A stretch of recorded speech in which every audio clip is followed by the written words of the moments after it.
quali risposte dalle istituzioni? Tanto bisogna evidenziare che la Regione Liguria ha avuto danni nel comparto agricolo e della pesca per oltre 30 milioni, quindi è un dato allarmante. È chiaro che queste risorse qui sarà difficile andarle a recuperare, ma stiamo mettendo in campo tutte le forze possibili per poterlo fare, quantomeno per garantire un sostegno iniziale alla ripartenza di certe attività come acqua ad esempio in questo caso, ma anche penso alla flotta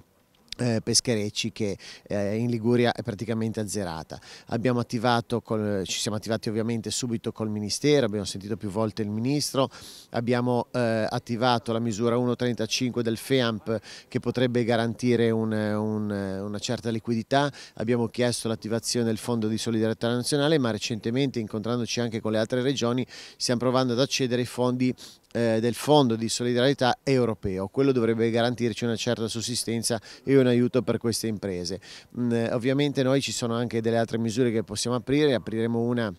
nel prossimo anno, proprio credo a gennaio, la misura 248 sempre del FEAMP che potrebbe servire a impianti di acquacolture come questo, oppure penso ai mitilicoltori di Spezia. È chiaro che una pacca sulla spalla non basta in questi casi, ci saranno delle risorse economiche importanti.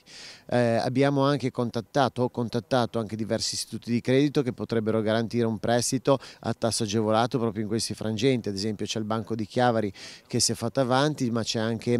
Crédit Agricole con cui ho parlato proprio ieri, che sarebbe disponibile a aiutare in questo frangente questo